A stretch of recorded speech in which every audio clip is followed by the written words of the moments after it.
And we are here tonight to discuss sin in the pulpit. My Lord. Mm-hmm.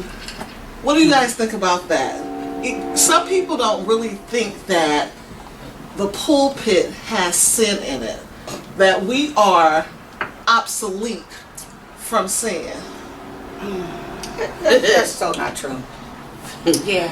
Listen, we got more people in the pulpit that are adulterers, fornicators, embezzlers, swindlers. I'm gonna leave that part Liars. alone. Liars and cheats, Mm-hmm. drinkers and smokers, Whoremongers. get high before they come to the pulpit. I mean, the Don't say list that. goes on. And I mean, but they can preach the house down. I mean, I know some folks that can preach and make the blind person able to see. Mm-hmm. But they don't have a relationship with God. I mean, we see this all the time, but we have spent so much time covering. You know, it's okay.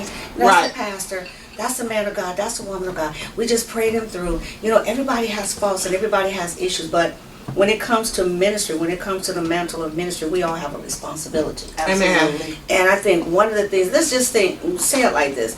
We don't have an Ananias and Sapphira experience, meaning that we hide behind our sins and no one doesn't care and they don't have the discernment that we need to say, hey, you're wrong, or we don't want to rock the boat, so to speak.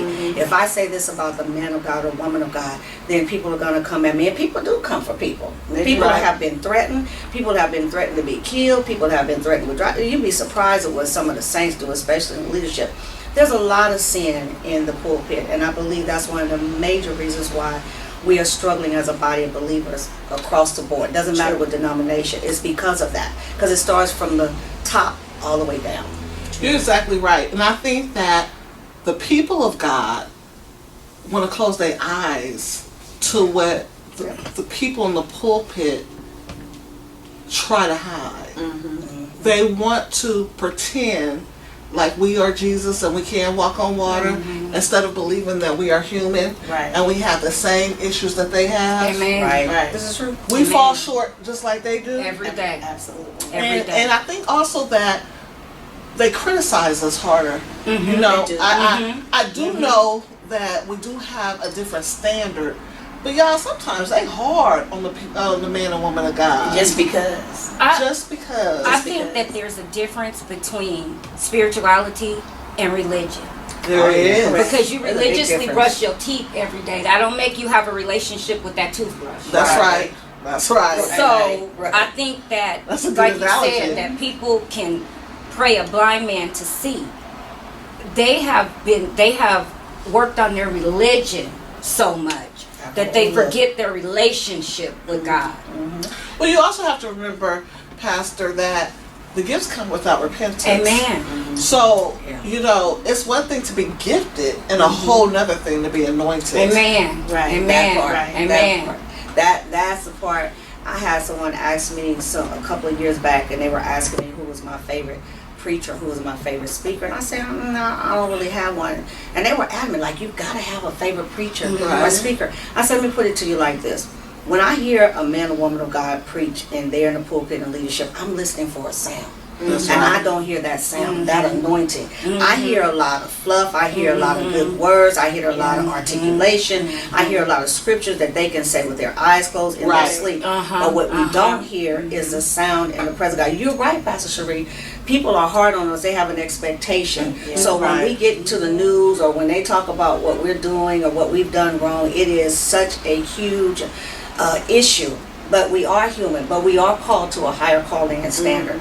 So at what point do we make ourselves responsible for the sins that we're dealing with? And a lot say, I can't help it. Right. You know, I'm struggling with this, so God knows my heart. If one more person say that to me, God knows my heart. Listen, God does know our heart. He That's literally right. emphatically does. And the heart is deceitfully wicked. And the heart will send you straight to hell while you're sitting in the pulpit. So to say that so loosely and facetiously, again, has cost us so many different things in the church, which anything goes because, well, the pastor's doing it. Right. The bishop is doing it. The Right. apostle is doing it. The first lady is doing it. Right. This leader is doing it. That leader is doing it. So what are we handing to the people that are part of our congregations? And even more so importantly, what are we handing to the next generation? We also have to be careful too, Dr. Mathis, that we don't take the people into sin with us. That part. Amen. We Amen. also need to Yes. be careful of that, Yes. because Yes. you know, a lot of people that are in the pulpit are having these parties, and they're going out with their members, and you know, and we don't take accountability for that. And that's what it is. I don't know if any of you, I know we all remember that when we were growing up, that whoever was our pastor had a pastor. That's Right. good. That's And good. their pastor was quick to, if something was out of line, their pastor, you would see him come to the church. Yes. You know it's trouble. And you Somebody knew in trouble. that if their pastor showed up, Yeah. something was wrong. Right. They wasn't just coming through to pat him on the The back, back. because Yeah. there was a certain look Yeah. they had when they hit Amen. the door. That's right. It's That's like, you right. wouldn't answer my phone calls, but you gonna talk to me because I'm here. There is not a lot of accountability now, No. because it's like the overseers are afraid to talk to whoever they're over, Right. because Yeah. the overseer has some stuff, Yeah. and They whoever don't want to come out. and they Right. and they know that the people that's up under them know Right. some of their No, stuff, that's because right. you did it when I was around. Yeah, So yeah. don't get to talking too quick. Right. Because I know your stuff. Right. But all the way That's down, good. Right. there needs to be accountability. I've never seen in my life, in my adult life, some of the foolishness that we're looking at right now. Right. It used to be a time when a pastor could come and sit you down Right. Without being sued without being sued. or cursed out. It wasn't none of that. You were gonna sit down, and you were gonna like to be sat Or down. excommunicated from the church. Yeah, that Yeah. You better come That on here. part. part. That part. Okay. But now we're so quick to, we'll just let them preach through it. You gonna let them keep vomiting over me? Right. Right. No, thank you. No, Right. there needs to be accountability. I like that sit down part though, Tanya. Evangelist. I like that part. I remember that we was taught as children to sit ourselves down, or you will be sat down. Right. Yeah. For That instance, part. for me, and you know I'm very transparent, I turned 18 and got pregnant. I was the president of the choir. I'll never forget, New Creations. And I went to that rehearsal. My papa made me go to that rehearsal and tell the choir I can no longer serve. And guess what? I went and sat on that front row of the pew and watched them practice. Come on. It wasn't no going home after that. It was, I was going to be held accountable, because Right. when you know better, you do better. That's Right. right. Right. You know, when you know, and I knew better. Right. I, just because I was young didn't excuse me, because I learned. You know what? And so we have to get back to the place to where, if we don't sit ourselves down, we hear the man or woman of God that's over our life to sit us down.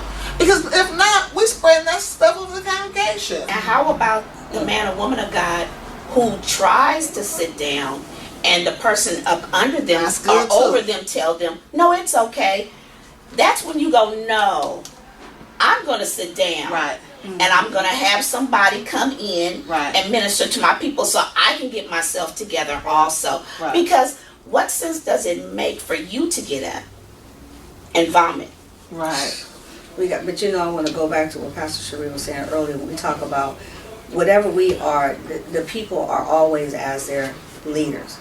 And one of the things that we forget to think about is that, one, we're more spirit than we are flesh, because God is a spirit being. So this flesh houses who we really are, the authentic who we Yeah, are. that's good, Dr. Authenticity of who we are. Malcolm. But then when we are preaching, when we are teaching, when we are singing, when we are talking, whatever we are from the pulpit in that sin, it goes out to the people. Then you Yes. find people committing adultery that we're never thinking about. Right. You find people The fornicating that we're never It's thinking the about that. spirit. You You're find right. people with issues with pornography, with masturbation, with, yes, come on, I'm serious now, so I Yeah. want to talk about this. Yeah. People that lie, that steal, cheat, people start cursing folks out, people go back to drinking, and all of that comes from the pulpit. I remember when, and I'm like Pastor Cherie being very transparent, I remember in the middle of I was midway through ministry, I was in my early 30s. I showed up for church every Sunday. And I preached whenever it was my time to preach. I was at the altar every Sunday. And every Sunday, I came in drunk, and every Sunday I went home and drank because I was married to a man who was off the hook, and that was my only way to survive. Do you think the leadership sat me down? Absolutely not. Do you think they told me that I should sit down? Absolutely not. And when I wanted to sit down, it was like that. Come on, you can do this. You're gonna be all right. You're gonna pass. And I'm looking out at people who really need something. It was a real hard learning season because no matter what, it didn't matter that I showed up with the robe on. It didn't matter that I showed up to pray for folks. I was in sin from the pulpit. Right. And nobody thought enough or had enough discernment to say, this is not okay. Right. That taught me a very great lesson, but it also took me back to my roots because they would sit you down. I remember my mother getting remarried and the pastor sat her down right when she was getting up to sing in the choir. You won't be singing, take that robe off and sit down. She took the robe off and sat down. So we have this, and we forget the fact that just because we hide it in the fleshly realm doesn't mean that it's not showing up in the spirit realm. And that's where we have the issue. People be literally about to lose their mind. I don't know what happened to me. I don't know what's wrong. And look at your leader. That's good. It used to be a thing called your slip is showing.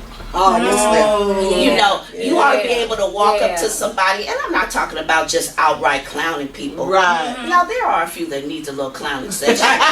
Don't get the clown session. Now, don't get me wrong. Yeah. You get your red nose and you come in there with your thing and say, it's on. But, you know, I'm talking about the people that you take them to the side. Right. And you say, excuse me. Your slip is showing, and when they get that look, then that opens up the conversation, right? And then you can talk. You know, you can talk to them. But we're in a time in a season where you can't tell nobody nothing Unless you want to fight. Yeah, and it's like let me ask this. So we're up here and we're talking about sin in the pulpit. What do you think about the fact that so many people before us, we have lost a generation? And this generation feels like we're hypocrites. Yeah. Let's just be honest. Right, that's good. They don't see the deliverance in the church. So then they wonder, I don't want to go and play church. Right. So we have a whole generation that basically has turned its back on God because of what we did. Come on. And what we are doing. And what we are doing. Yeah, we are doing. So church is not the place that it used to be when my grandmother was gone. It's not that same place. It used to be a place to get away. It used to be a place of reprievement with our civil rights. It used to be a place where we went to for healing. That's what I was It's gonna not say. that place anymore. No, it's not the same place that it used to be when I was a child. I need you, Jesus. Amen. At the altar. Amen. Just Amen. giving God just everything. Just Right. laying it all out. Not leaving. You know, people take that word Terry for not what it means. That's right. You know, That's right. We need That's to go good. back to That's where good. we just lay on the altar and give it all to God. They're not doing it that. Matter of fact, church is being rushed now. Oh, That's yeah. cattle herd. That's a cattle herd. It is. Move, go up, get somebody lay their hands on your head, go back to your seat. Don't care if you've been delivered. Don't know what you came up here for. We don't care. But we have to hurry up. But we will take on the an time eon clock. to get that Right. offering. yeah. Oh, That third you better offering, say it. that second offering, That benevolence. the benevolent offering, whatever other offering, pastor's offering, birthday Building weekend funds. offering, Yeah, whatever all the offering. different All the offerings. offerings. Yes. But that's what we become. But we are not concerned about the generation. You all know that we could never run in the pulpit. We could never play in church. Oh, We could never talk when people are being delivered and demons are being slayed out. But now you see people out on their phones, not just the kids. I went to a church a couple of years ago where they was having some kind of anniversary. That in and of itself was interesting. That's for a whole nother conversation. But the people where we were sitting, can I tell y'all that they never paid attention to anything that was going on in that service? They were on cell phones, tablets. One lady was over here gossiping about somebody else, and somebody else was arguing, and the kids was running around turning cartwheels, and my grandchildren was looking like, what in the world? Because we don't do that.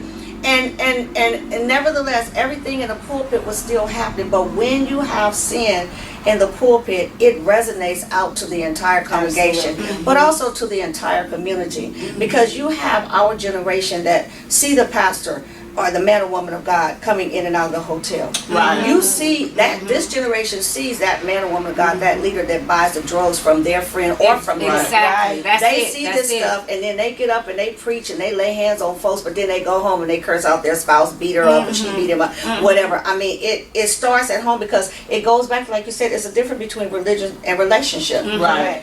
People don't have a relationship with God because we have taken on the world system when we never should have. The world system should take on what we bring as a church. Because church has become a business. Yes, It's it a has. huge It's business. become a Big business. business. It's a job. Right. Yeah, they better be Now, you know where I 100+ K a think- year. I think where a lot of our things went wrong was when the cliche come as you are. Right. Yes.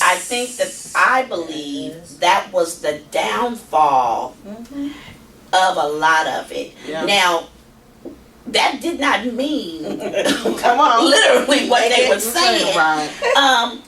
You know, and it literally sent a generation into, A frenzy. I don't have to come with a skirt on. Right. Okay, that's fine if you don't want to wear a skirt, but at least have on appropriate clothes. Right. When did it become okay for a woman to sit on the front row with her legs gapped open in front of the men and the women in the pulpit? Right. When we were growing up, women didn't sit on the front row. Right. A usher did not let them on the front row. Well, let's start right there, though.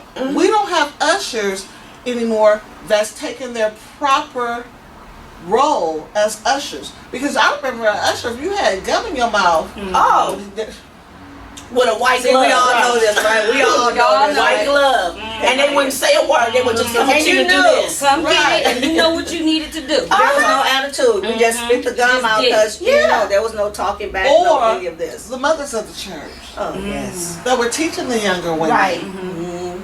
Give you that Obsolete safety now. pin. Give you that safety pin. Wipe that polish off. Wipe Right. the lip stuff off while they smile. Now, baby. Got all this stuff. But when we talk about come as you are, and people misinterpret that, you know, because we have so many people making excuses, but well, I got to get this together, get that together, got to buy clothes today. No, come as you are, how you are as a person. God will take care of the rest. But you're right. You know, I have worked altars where women have sat on the front altar. Not only have their legs been gapped, but there's absolutely no underwear. When they Come get ready to on. pray for them, they roll across the floor, stuff just flying everywhere, and the men are excited to see that. Right. You know, because again, it comes from the pulpit. Everything goes back to our relationship with God, and we see this generation of people sharing to the generation after us that is coming up, and it's the most scariest things, that it's okay to go to church and just do what you do and leave and go home and do whatever you do and come back and keep the cycle going, like the book of Judges. Just serve the gods of this world, not the God, but the gods of this world, Come on. and give God just this much. This a whole Cain and Abel thing. I don't really need to have a relationship with God. My relationship is when I give my tithes and offering, whatever I feel like giving God on any given Sunday. My relationship is that I show up to God. Now, God, I showed up to the house of God on a Sunday. It is actually not only a business, but it is a social club. Right. On a Sunday. Yeah. Let's see what you got on. Let's see what you got on. Let's see who can preach the hardest. Blah, blah, I'm blah, gonna go blah, blah. hang with my clique because these is the people that's giving the most tithes, and they gonna run the church And anyway. we're going to eat after. Right. Not the rest of y'all, just Yes. us. Right. It's the click. And we'll drive by you and know you need a ride. Right. In the rain. Or you hungry and we going to eat and we Right, ain't taking right, you with right. us Because you're not our type. because you're not part of our clique. Because see, that's what sin brings on. That's right. We have That's arrived. Right. But we're still in the earthly realm, but we have arrived. We see so much of that, and it just really, it breaks my heart, because one thing that we forget is that this generation of us, we are so blessed to have had the opportunity to have that foundation. Amen. But yet that foundation is what we're supposed to give back to this generation, and we are not giving it back. We're so engulfed in ourselves. Let me put it to you like this. We're so busy platforming until we don't even, I can't You better do say it. another conference, another seminar, another this, another that, and we come in, everybody got to see who has on what, and you have just left the bed with him, her, they, them, it, whatever, and you've done whatever, and you show up and you're talking about we had a glorious time of the Lord, and it's just as empty, you know, and then you leave and you come back the same. The But we exact keep same doing this way. over and over. So when is it that we are going to come to a place that we're really delivered and different? Not until we come out of sin. And again, It starts at the pulpit. You can go online and you can buy you a first class ticket to a storefront church or whatever building you want. Say this is my certificate right here. I'm a pastor. This, that, and there is no overseer. There is no person over you. I am it. No nobody tell me nothing to do. God tell me, and I listen to God when I get ready. Right. But I'm still living how I want to. And that's why we have so many independent churches now and so many people, is because they don't want a covering. They don't want to have nobody to be accountable to. Exactly. They don't want, they got so many don't wants. So they will go online. They will get them a little ordination piece of paper. And that's what they call it, a little piece of paper to be able to do what I want to do. I've never seen so much of that. You just started preaching. Weren't you an usher last week? And now you're a bishop. Right. Apostle. You just and now you got a preacher's collar and Right. you got A different color preacher's collar. Right, now you the bishop, and it's like, weren't you just Yeah. You just got something 5 minutes ago. 2.5? And you don't, and then on top of all that, Yeah. you can't help no one. Right. You can't pray for no one, Right. because you haven't gone through the proper God steps Come on now. to get where you need to go. That's it. You're going through the worldly way. You're going through the internet, Right. but you haven't taken the proper God steps Right. to be elevated. Exactly. I'd rather do it God's way, Amen. and go through the proper channels That's right. instead of going through your channel Right. and be clowned or embarrassed, because you will get embarrassed by God. Yes, you He will. will embarrass you. He will pull Man, the that's covers the worst. right from over you. You know, That's it's like, embarrassing. go through the proper channels. Right. Do what you gotta do. Don't let nobody, oh, you can sing, you ought to be over the choir. You can't sing. I'm You good. can't sing. I'm good. You know what? You did a great thing. You ought to, you've been called to preach.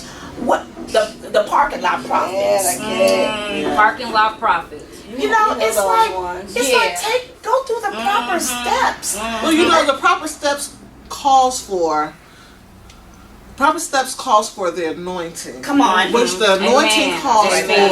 for Amen. some stuff. Right. And I'm saying it lightly. You're going to go through something. Amen. You're going to go through something. We can't just overnight Arrive. anoint ourselves. Right. And say, this is... We have to get to the place to where we let God do it, and we do need to go through the proper channels. We got to get to the place to where we are held accountable to someone. We have to get to the place to where we'll sit down and be an Indian and don't always have to be a chief. Right. Come on. We can serve and not always have to Come lead. on. Right. We have to get to the place to where we have a spirit of humility. Yes. And not a spirit of manipulation. I mean, I'm just saying, we have to get to the place to where we are humbling ourselves unto the anointing of Jesus Christ to do what He's called us to do. Now, this is the thing. We have a whole bunch of pastors, bishops, preachers, and teachers that want to do all of the preaching and all of this stuff, but they don't want to serve the people of God. I ain't never seen Come so on. many people Yes, that right. won't go in the houses and pray for bereaved families That's right. no more. That's right. Bereaved That's families Go is to the right. hospital. That's right, Amen. or the convalescent hospital. Feed Go Community. serve communion. Right. Come on. What happened to those days? You know what I'm saying? We have to get back to that stuff because that's what God has called us to do. We have to get back to Acts.